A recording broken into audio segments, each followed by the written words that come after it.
Hi friends, ഈ video +2 തുല്യത English പരീക്ഷ എഴുതുന്നവരെ ഹെൽപ്പ് ചെയ്യുവാൻ വേണ്ടിയുള്ളതാണ്. 3, 4, 5 യൂണിറ്റുകളിലെ കവിതകളുടെ അപ്രീസിയേഷനാണ് ഇവിടെ ഡിസ്കസ് ചെയ്യുന്നത്.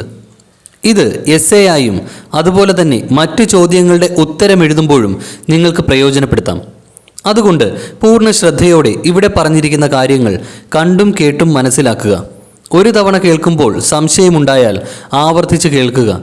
ഇനി നമുക്ക് പാഠങ്ങളിലേക്ക് കടക്കാം. ആദ്യം 3ാമത്തെ യൂണിറ്റിലെ കവിതയായ ദ 7 ഏജസ് ഓഫ് മാനിലേക്ക് പോകാം. Shakespeare's the 7 ages of man is a part of the comedy as you like it. ഷേക്സ്പിയറിൻ്റെ the 7 ages of man as you like it എന്ന കോമഡിയുടെ ഒരു ഭാഗമാണ്. It is a speech of a philosopher. ഒരു ഫിലോസഫറിൻ്റെ പ്രസംഗമാണത്. ഒരു തത്വചിന്തകൻ്റെ പ്രസംഗമാണത്. The poem is one of the most famous works of Shakespeare. ഷേക്സ്പിയറിൻ്റെ ഏറ്റവും പ്രശസ്തമായ രചനകളിൽ ഒന്നാണ് ഈ കവിത. The speaker compares the world to a stage. കവിതയിലെ സ്പീക്കർ ഈ ലോകത്തെ ഒരു സ്റ്റേജിനോട് താരതമ്യം ചെയ്യുന്നു. Every man is an actor. ഓരോ മനുഷ്യനും ഒരു അഭിനേതാവാണ്. Who plays 7 different parts on that stage. അയാൾ 7 വ്യത്യസ്തമായ റോളുകൾ ആ സ്റ്റേജിൽ അവതരിപ്പിക്കുന്നു. വി ക്യാൻ സീ, നമുക്ക് കാണാം, the description of every stage, ഓരോ വേഷത്തെപ്പറ്റിയുമുള്ള വിവരണം ഇൻ ദിസ് പോയം, ഈ കവിതയിൽ. ഷേക്സ്പിയർ യൂസസ്, ഷേക്സ്പിയർ ഉപയോഗിക്കുന്നു 7 എക്സാമ്പിൾസ്, 7 ഉദാഹരണങ്ങൾ, to show the roles a man plays, ഒരാൾ അഭിനയിക്കുന്ന വേഷങ്ങൾ കാണിക്കുവാൻ, ഡ്യൂറിങ് ഹിസ് ലൈഫ്, അയാളുടെ ജീവിത കാലഘട്ടത്തിൽ. The first one is an infant. ആദ്യത്തേത് ഒരു ശിശുവാണ്. Who cries in the arms of his nurse. നേഴ്സിൻ്റെ കൈകളിൽ കിടന്ന് കരയുന്ന ശിശു, അതായത് ആയയുടെ കൈകളിൽ കിടന്ന് കരയുന്ന ശിശു. ദെൻ ഹി ഗ്രോസ്, പിന്നീട് അവൻ വളരുന്നു. ടു എ സ്കൂൾ ബോയ്, ഒരു സ്കൂൾ ബോയ് ആയിട്ട്. ഹു ഡിസ്ലൈക്സ് ദ സ്കൂൾ, എങ്ങനെയുള്ള സ്കൂൾ ബോയ് ആണ്? സ്കൂളിനെ ഇഷ്ടമല്ലാത്ത school boy. The third stage is of a young man. 3ാമത്തെ ഘട്ടം ഒരു ചെറുപ്പക്കാരൻ്റേതാണ്. ലവ് സിക്ക്, പ്രേമപരവശനാണവൻ. ആൻഡ് കമ്പോസിങ് എ ബാലഡ്, അവൻ ഒരു ബാലഡ് കമ്പോസ് ചെയ്യുകയാണ്, അവനൊരു കവിത എഴുതുകയാണ്. ടു ഹിസ് ലവ്, തൻ്റെ പ്രണയിനിക്ക്. നെക്സ്റ്റ് വൺ, അടുത്തത്, is A grown up soldier, മുതിർന്ന ഒരു പട്ടാളക്കാരനാണ്. എങ്ങനെയുള്ളയാളാണ്? അംബീഷ്യസ്, മോഹങ്ങളുള്ള അല്ലെങ്കിൽ ആഗ്രഹങ്ങളുള്ള വ്യക്തിയാണ്. ഡിവോട്ടഡ് ടു ഹിസ് വൗസ്, സ്വന്തം പ്രതിജ്ഞകൾ അല്ലെങ്കിൽ ശപഥങ്ങൾ അവയ്ക്കായി സമർപ്പിച്ചിരിക്കുന്ന വ്യക്തിയാണ്. ആൻഡ് ഷോർട്ട് ടെമ്പേർഡ്, പെട്ടെന്ന് ദേഷ്യം വരുന്ന വ്യക്തിയാണ്. ലേറ്റർ, പിന്നീട്, എ സോൾജിയർ റിട്ടയേഴ്സ്, ആ പട്ടാളക്കാരൻ വിരമിക്കുന്നു.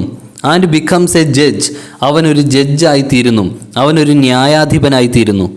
Using all the wisdom of his age, അവൻ്റെ പ്രായത്തിൻ്റെ എല്ലാ അറിവും ഉപയോഗിച്ചുകൊണ്ട്. ദ 6th ആക്ടർ, 6ാമത്തെ അഭിനേതാവ്, ഈസ് ആൻ ഓൾഡ് മാൻ, ഒരു പ്രായം ചെന്ന മനുഷ്യനാണ്. ഇൻ ഹിസ് ഹോം ക്ലോത്ത്സ്, തൻ്റെ വീട്ടിലെ വസ്ത്രങ്ങളൊക്കെ ധരിച്ച് നിൽക്കുന്ന പ്രായം ചെന്ന ഒരാൾ. Losing the sharpness of mind, മനസ്സിൻ്റെ കൃത്യത നഷ്ടമായിക്കൊണ്ടിരിക്കുന്ന. ആൻഡ് സ്ട്രെങ്ത് ഓഫ് ബോഡി, ശരീരത്തിൻ്റെ ശക്തി നഷ്ടമായിക്കൊണ്ടിരിക്കുന്ന ഒരു പ്രായം ചെന്നയാൾ. The last age of man is returning to the infant state. മനുഷ്യൻ്റെ ഏറ്റവും അവസാനത്തെ ഘട്ടത്തിൽ മനുഷ്യൻ ഒരു ശിശുവിൻ്റെ അവസ്ഥയിലേക്ക് തിരിച്ചു വരുന്നു. ലൂസിങ് ഹിസ് സൈറ്റ്, കാഴ്ച നഷ്ടപ്പെടുന്നു. And the abilities to taste and hear, രുചിക്കുവാനും കേൾക്കുവാനുമുള്ള കഴിവുകൾ നഷ്ടപ്പെടുന്നു. 7 ages of man is written in simple language. വളരെ സിമ്പിളായ ഭാഷയിലാണ് 7 ഏജസ് ഓഫ് മാൻ എഴുതിയിരിക്കുന്നത്. The poem is rich in metaphors.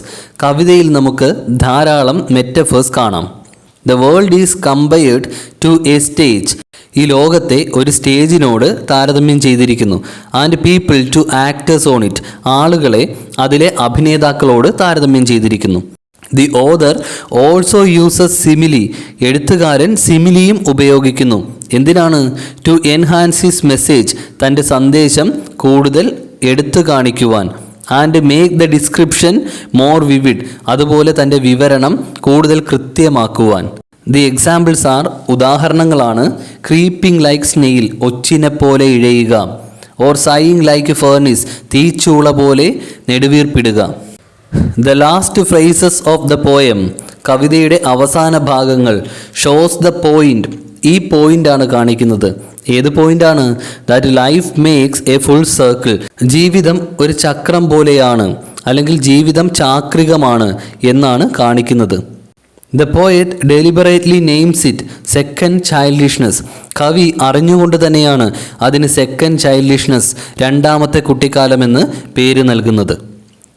ഇത്രയുമാണ് ദ 7 ഏജസ് ഓഫ് മാൻ എന്ന കവിതയുടെ അപ്രീസിയേഷൻ. ഇനി നമുക്ക് യൂണിറ്റ് 4 കവിതയിലേക്ക് പോകാം. കവിതയുടെ പേര് my heart will go on. My heart will go on is a beautiful song by Will Jennings. Will ജെന്നിങ്സിൻ്റെ മനോഹരമായ ഒരു പാട്ടാണ് my heart will go on. It is the theme song of the movie Titanic. Titanic എന്ന സിനിമയുടെ theme song ആണിത്. The song speaks about the immortality of love. സ്നേഹത്തിൻ്റെ അനശ്വരതയെ പറ്റിയാണ് ഈ പാട്ടിൽ പറയുന്നത്. A woman is the speaker of the poem. കവിതയിലെ സ്പീക്കർ ഒരു സ്ത്രീയാണ്. She remembers about her long lost love. തനിക്ക് വളരെ കാലം മുമ്പ് നഷ്ടമായ സ്നേഹത്തെക്കുറിച്ച് അവൾ ഓർമ്മിക്കുകയാണ്. ഇൻ ദ ഫസ്റ്റ് പാർട്ട്, ആദ്യ ഭാഗത്ത്, the speaker dreams about her lover. തൻ്റെ കാമുകനെപ്പറ്റി സ്പീക്കർ സ്വപ്നം കാണുകയാണ്. She says that although a person dies his heart lives on. അവൾ പറയുന്നു, ഒരു വ്യക്തി മരിച്ചാലും അയാളുടെ ഹൃദയം ജീവിക്കുന്നു എന്ന്. Most likely referring to heaven. സ്വർഗത്തിൽ എന്നുദ്ദേശിച്ചു കൊണ്ടായിരിക്കാം അങ്ങനെ പറയുന്നത്. He is gone. അവൻ പോയി. ബട്ട് എന്നാൽ ഹീ സ്റ്റിൽ ഓപ്പൺസ്. അവൻ ഇപ്പോഴും തുറക്കുന്നു the door to her heart. അവളുടെ ഹൃദയത്തിലേക്കുള്ള വാതിൽ. Whatever happens to her. അവൾക്ക് എന്ത് തന്നെ സംഭവിച്ചാലും he will still be in her heart forever. എന്നെന്നും അവൻ അവളുടെ ഹൃദയത്തിലുണ്ടാകും. Even after him being gone for years. അവൻ പോയിട്ട് വർഷങ്ങളായെങ്കിൽ പോലും ഷീ സ്റ്റിൽ ഫീൽസ്. അവൾക്ക് ഇപ്പോഴും അനുഭവപ്പെടുന്നു. And remembers. അതുപോലെ അവൾ ഓർമ്മിക്കുന്നു ഹിസ് ലവ്. അവൻ്റെ സ്നേഹം. She will still love him. അവൾ ഇനിയും അവനെ സ്നേഹിക്കും. No matter who she meets. ആരെയൊക്കെ അവൾ കണ്ടുമുട്ടിയാലും. They will live on in her heart. അവളുടെ ഹൃദയത്തിൽ അവർ രണ്ടുപേരും ജീവിതം തുടരും. She says. അവൾ പറയുന്നു that her love for him. അവൾക്ക് അവനോടുള്ള സ്നേഹം വിൽ നെവർ ചേഞ്ച്. ഒരിക്കലും മാറില്ല എന്ന്.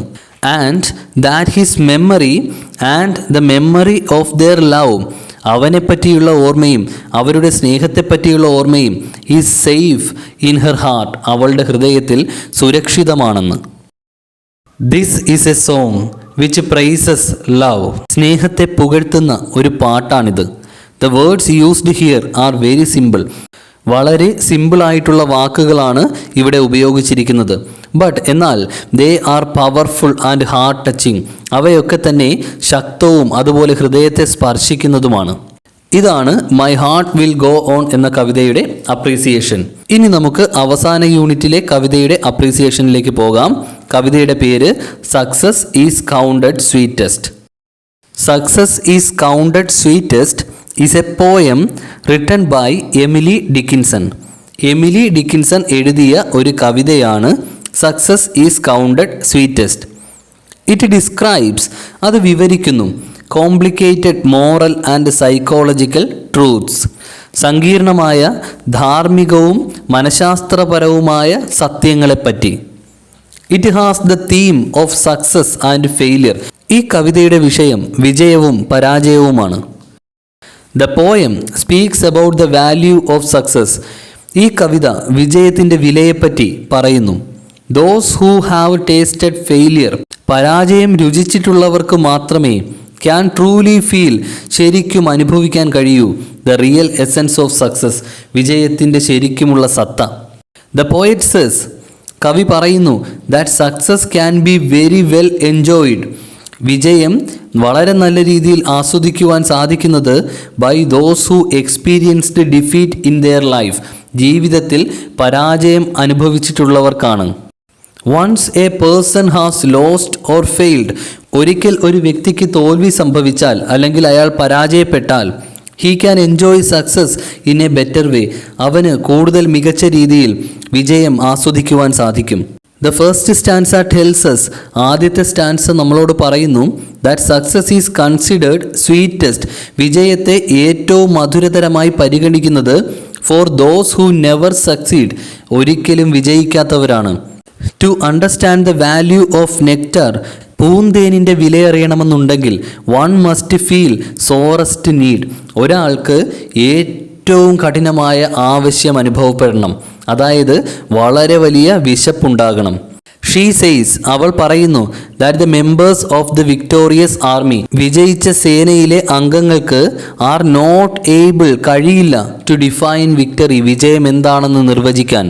ആക്ച്വലി, ശരിക്കും ദ ഡിഫീറ്റഡ് ഡൈയിങ് മാൻ, പരാജയമേറ്റ് മരിച്ചുകൊണ്ടിരിക്കുന്ന മനുഷ്യനാണ് അണ്ടർസ്റ്റാൻഡ്സ് വിക്ടറി, വിജയത്തെ മനസ്സിലാക്കുന്നത് മോർ ക്ലിയർലി, കൂടുതൽ വ്യക്തമായി ദാൻ ദ വിക്ടോറിയസ് ആർമി, വിജയിച്ച പട്ടാളത്തെക്കാളും. Success can be best enjoyed, വിജയത്തെ ഏറ്റവും നല്ല രീതിയിൽ ആസ്വദിക്കുവാൻ സാധിക്കുന്നത് by someone who needs it, അത് വളരെയധികം ആവശ്യമുള്ളവർക്കാണ്. The poet uses great images of a winning army and a dying soldier. ജയിക്കുന്ന ഒരു സേനയുടെയും മരിച്ചുകൊണ്ടിരിക്കുന്ന ഒരു പട്ടാളക്കാരൻ്റെയും മഹത്തായ ചിത്രങ്ങളാണ് കവി ഇവിടെ ഉപയോഗിക്കുന്നത്. ഇറ്റ് ഈസ് ടു ഡിസ്ക്രൈബ്, വിവരിക്കുവാൻ വേണ്ടിയാണത്. എന്ത് വിവരിക്കുവാനാണ്? That the real value of success, വിജയത്തിൻ്റെ ശരിക്കുമുള്ള മൂല്യം അല്ലെങ്കിൽ വില, can be enjoyed by those, അവർക്ക് മാത്രമേ ആസ്വദിക്കുവാൻ സാധിക്കൂ. ആർക്കാണ്? ഹു ഹാവ് എക്സ്പീരിയൻസ്ഡ് ഡിഫീറ്റ്, പരാജയം അനുഭവിച്ചിട്ടുള്ളവർക്ക് മാത്രം. ദ പോയറ്റ് ഹാസ് എംപ്ലോയിഡ്, കവി ഉപയോഗിച്ചിരിക്കുന്നു different poetic devices like metaphor, രൂപകം പോലെ കവിതയ്ക്ക് ഭംഗി കൂട്ടുന്ന പല കാര്യങ്ങളും. ഇൻ ദ തേർഡ് ലൈൻ, മൂന്നാമത്തെ വരിയിൽ, നെക്ടർ ഈസ് കമ്പയർഡ്, പൂന്തേനിനെ താരതമ്യം ചെയ്യുന്നു to the sweetness of victory, വിജയത്തിൻ്റെ മാധുര്യവുമായി. Paradox is used in the lines, success is counted sweetest by those who never succeed. Success is counted sweetest by those who never succeed എന്ന വരികളിൽ paradox ആണ് ഉപയോഗിച്ചിരിക്കുന്നത്, അതായത് വിരോധാഭാസമാണ് ഉപയോഗിച്ചിരിക്കുന്നത്. ഓൾ ടുഗെദർ, മൊത്തത്തിൽ നോക്കിയാൽ, ദിസ് പോയം ഗീവ്സ്, ഈ കവിത നൽകുന്നത് A positive outlook of life about success, വിജയത്തെ പറ്റിയുള്ള വളരെ പോസിറ്റീവായ ഒരു ജീവിത വീക്ഷണമാണ്. ഇത്രയുമാണ് സക്സസ് ഈസ് കൗണ്ടഡ് സ്വീറ്റസ്റ്റ് എന്ന കവിതയുടെ അപ്രീസിയേഷൻ. 3 കവിതകളാണ് നമ്മൾ ഈ വീഡിയോയിൽ ഡിസ്കസ് ചെയ്തത്. ഇവിടെ പറഞ്ഞ കാര്യങ്ങൾ നിങ്ങൾക്ക് മനസ്സിലായി എന്ന് വിശ്വസിക്കുന്നു. ഈ വീഡിയോ നിങ്ങൾക്ക് പ്രയോജനകരമാണെന്നുണ്ടെങ്കിൽ തീർച്ചയായും ലൈക്ക് ചെയ്യുക, ഒപ്പം നിങ്ങളുടെ സുഹൃത്തുക്കൾക്ക് കൂടി ഷെയർ ചെയ്യുക. തുടർന്നും ഇത്തരത്തിലുള്ള വീഡിയോസ് ലഭിക്കുന്നതിനായി ചാനൽ സബ്സ്ക്രൈബ് ചെയ്യുക. താങ്ക്